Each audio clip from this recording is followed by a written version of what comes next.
Am I okay now? All right, my producer and technical producer trying to tell me what to do. Well, while Renee unpacks a bag of goodies, because she's here to, I asked her to come back to just tell us about the workshop that she does. And hopefully we can give moms and dads,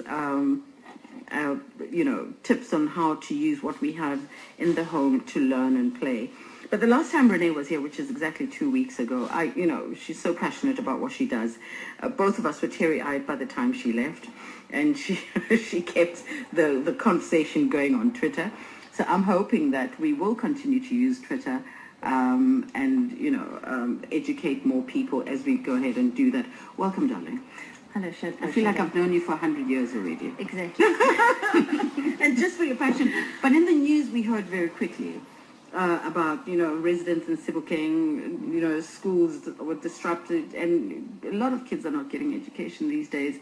And it made me think that a lot of parents are now asking questions about homeschooling and how much of an option it is. And I figure that with the population and all of that growing, we may need, even if kids do go to school, but I think parents ought to support the children at home anyway to augment on what they get at school, to make sure that they finish their exams of the grade 12. Because, grade A's or grade R's start school, but by the time they get to grade 12, lots have fallen by the wayside. Yeah, exactly. So, if we look at the figures, 50% of our children who start school don't complete their matric. And so what is that talking to? I think that education is about, it's more than just ABACA or ABC. It's about an attitude. It's about a belief system. And it's, about a commitment to improving yourself and to making a contribution. So that's what my ABC is about, or my ABACA.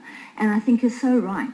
Parents and teachers, we work as a team. And actually a child's best teacher, their first teacher, is mom or dad, or your granny or your grandpa, whoever's in your cluster. Whoever, even the minder. Absolutely. So we all play such an important part. And I think that's where the mind shift is to, okay, so how do we empower everyone who's making a contribution to that child's love and curiosity and excitement about learning? But we're also empowering ourselves, aren't we? Because, your mind is active all the time, no matter how old you are. By learning to teach, you or also, contributing to your mental health. Absolutely. So last week you invited me to the show, and I couldn't attend because I was actually attending a workshop by Flawless Consulting, and I think Symphonia and Partners for Possibility, yes. Dr. Louise van Rijn. And so, that was my investment in myself. In fact, they have a breakfast coming up. That's right, yes. On the 14th. And I think that's the shift, is that we're lifelong learners. If you think that we're going to tick a box when we've got a matric or we've got our, our degree, let's change the way we look at learning. Let's see the value of actually learning from within all the time. Because what we do for ourselves, that's the gift for ourselves first, but it's the gift for others. Now, on Twitter, I saw you had that box of an egg box, an empty egg box. Now, tell me about that, because there was an empty egg box with about, what was it, 12 eggs? How many eggs was it? Yeah, so listeners, just to put you in the pictures, I have my little red suitcase up here, and I'm just going to get the egg box out so that I can actually shadow. Yeah, so we can describe it. Yeah. But she's got a whole lot of things that you have at home. She's got pegs, she's got corks, wine corks, she's got empty boxes of Smarties, she's got oranges, she's got... What don't you have? Actually, I should be asking. Yes. Because all this stuff is stuff that would end up in my recycling bin. Exactly. So the invitation, so this, for me, this wonderful opportunity to sit opposite you and to play is really an invitation to your listeners and to say, okay, so what can we create, and how do we play in a way that really makes just for joyful learning? So in front of us, we have an egg box, and this one just happens to be 18, but depending on the age of your child, if you had an older child, you'd obviously get the 36 in with the egg box with the 36 indentations. And if you don't have one, then you visit your local restaurant and you make friends with them. and you say, please collect them. Collect the garbage. Exactly, exactly. And then we have a box, which is an old box, and we've put some stickers over them, and then we can play a dice game, inverted commas. This is a normal box. This is a normal box. It's a small box that you just put stickers on and write on each side, because it's an 8-sided. How many sides? Yeah, that's it. 8-sided. Yeah. Okay, so you write stickers onto it, and tell me what you've written on this one. So if I was playing with a littlie of 2 years old, I'd draw pictures maybe of colours. So, red side, a blue side, a green side, a yellow side, or whatever, because my 2-year-old is getting to know their colours. So because by the time I'm 3, my child needs, it would be wise for my child to know their colours. If I wanted to teach them body parts, or to encourage just getting to be able to name the body part, I'd draw like we have here, a picture of an eye, a picture of a hand, a picture of a nose, so that if I throw it and I can recognize that that's an eye, then this little bottle top is my counter. But you may choose to play with popcorn and goji berries, or you may choose to play with, you may want, what color Smartie would you like? I'd like a red Smartie. A red. Okay, so I will have a blue Smartie, and then, we would throw the little die, and then if I landed and I could say, oh, that's an eye, I would move my Smartie, I'll put that in that indentation, because I recognized that it got, I could say that it was an eye, and I'd move it. So do you say this loudly? Yeah. That it's an eye, so that the child can mimic? Yes, and it's the eye that we see with. See, that's what we're saying. So if we were playing with an older child, it might be numbers or number names that we've written onto the die. And if I was a youngster and I needed to know, from 1 to 6, or from 7 to 10. So the beauty of making your own die or dice is that you put on it whatever you need. It is. So it could be big numbers, it could be 101, 200, 300, depends. And then if you know the answer, you move. You set the rules. You set that. For me, it's about agreement. So what agreement are we going to have when we play this game? Okay. Now, when we do, how do you move? Do you move from left to right as you move on your egg holder? Yes. So what would happen is our first of all successful habit. Remember from last time, positive result. If I was playing with a young child, I never play opposite them, because that's going to confuse them. I would be sitting next to you, shadow. Ah, okay. So that it would both see, so it would be in front of us. I'd be sitting next to you. Successful habit, positive result. And we would put our little counters or whatever we were using at the top on the left-hand side. We'd throw the die, and then we would move from left to right, reading direction from top to bottom. Okay. So there's another game people play, and it's called Snakes and Ladders. Okay. Now, Snakes and Ladders, fabulous game. However, it moves from the bottom up. Yes. We want successful habit, left to right, top to bottom.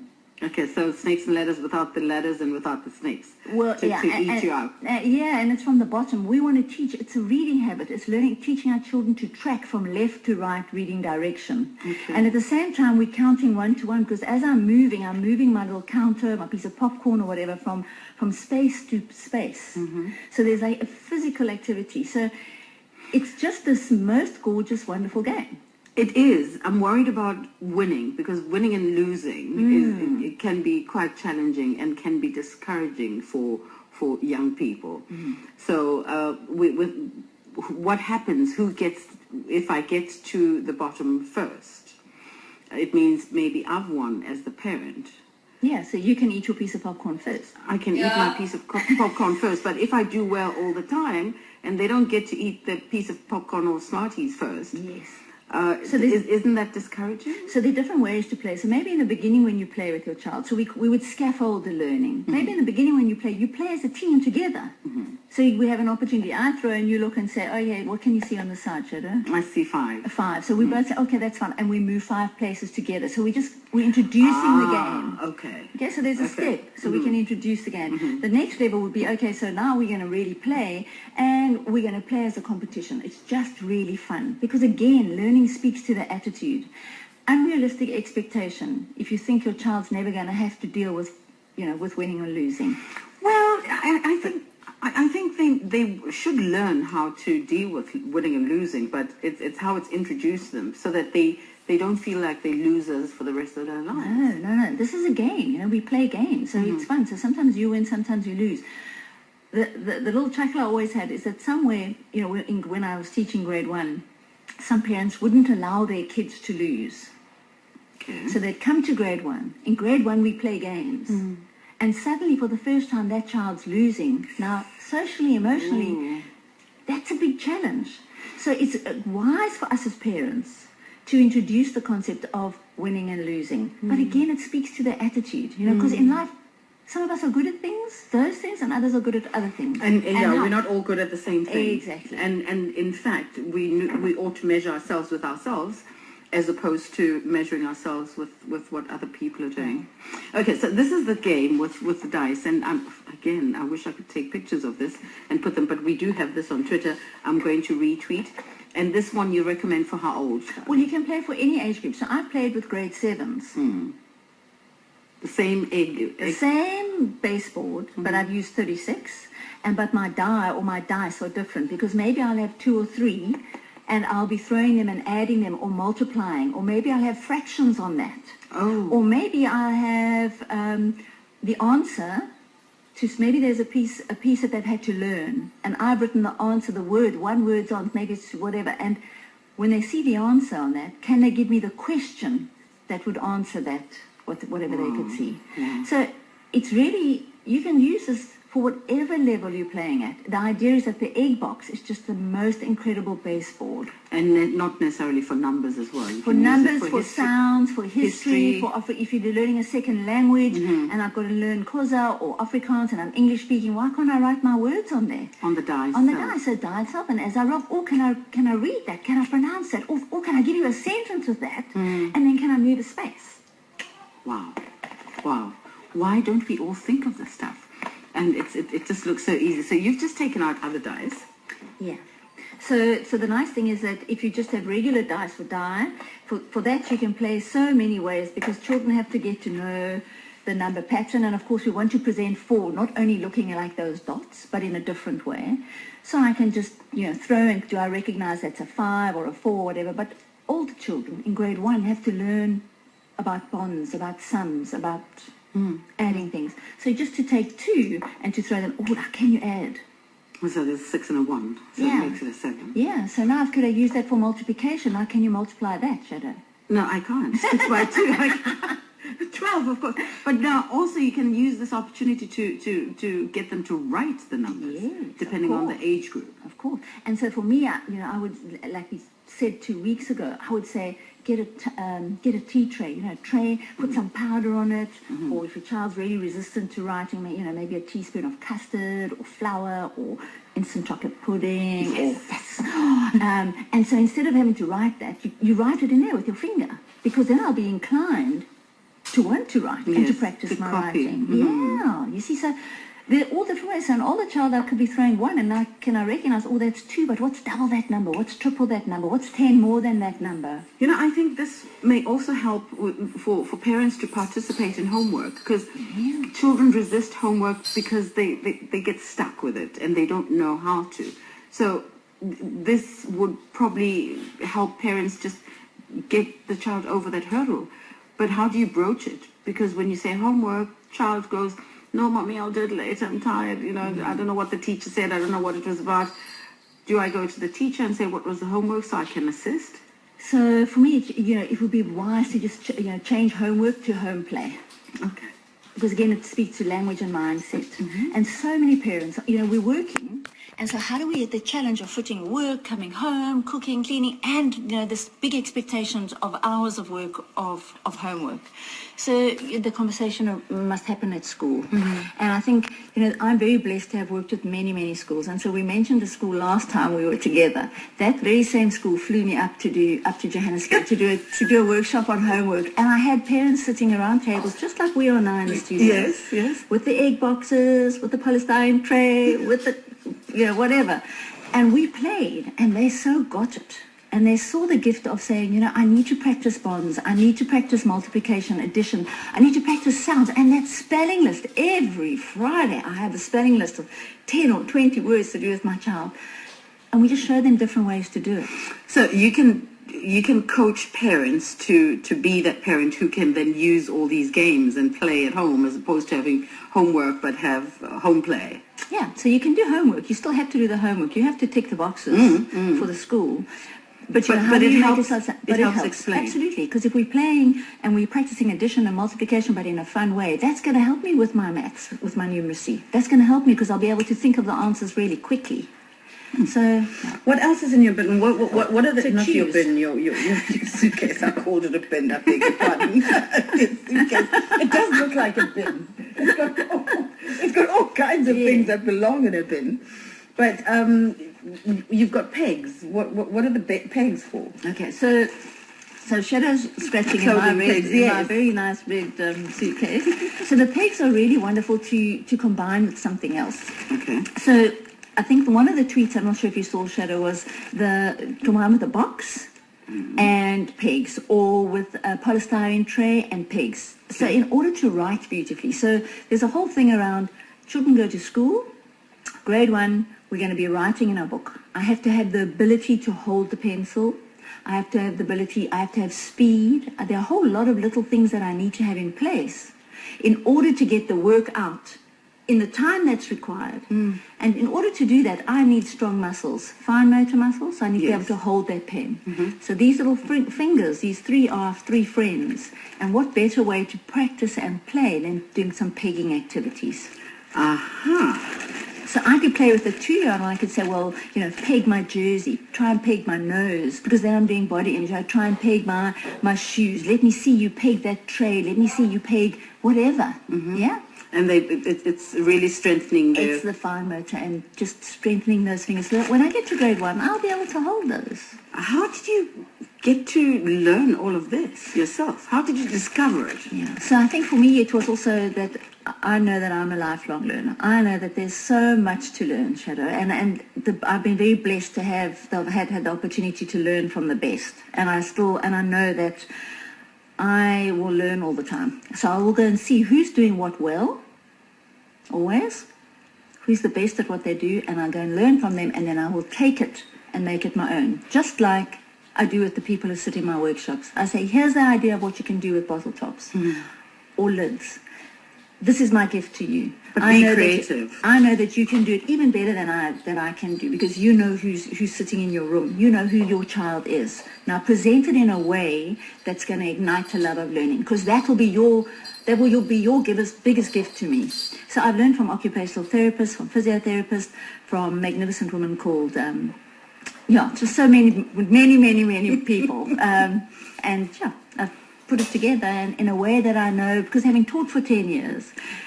I want to know if you've got a video, because, I mean, you can't get to as many places as you'd like to get to, or where you're needed most. And I think every household, every parent, every childminder, every adult should be able to communicate to young people the way you are encouraging to ignite that flame again of education.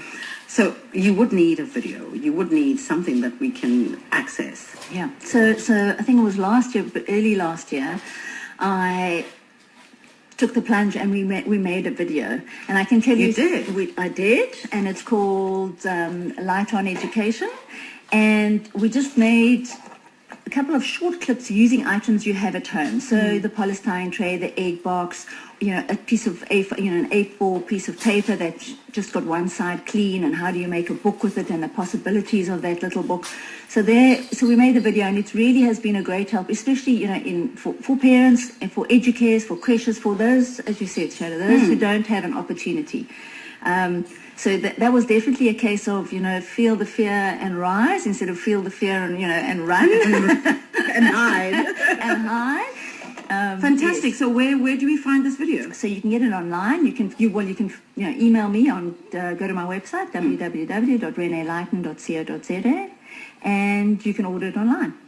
Yeah. DVD workshop for parents, educators, au pairs, nannies and grannies. I like that, the nannies and grannies. Yes. Darling, I can't thank you enough for coming in again and just giving us that little workshop. And I believe that you'll be back here so many times just to impart your new knowledge and impart your excitement and your passion, which is what I love most, and keep on igniting that flame. Thank you so much, Shadow. And your listeners also, I'd like to say a big thank you, because they were really amazing. 2 weeks ago, Twitter went totally crazy, and people are still saying thank you for bringing you, thank you for connecting them with, and that's what we ought to be doing. That's part of our work, doing what we do. So Well done. So I love thank you it. so I love much. it. I love you and your passion. Thank you, and back to you. It's time for Eyewitness. I beg your pardon. Did I say that? Oh my goodness. SAFM News with Utsile Sako. Thanks, Shadow. Definitely SAFM headlines at 1:30. Government entities racked up more than 2 billion rand in wasteful expenditure in the past financial year and incurred another 26 billion rand in irregular spending.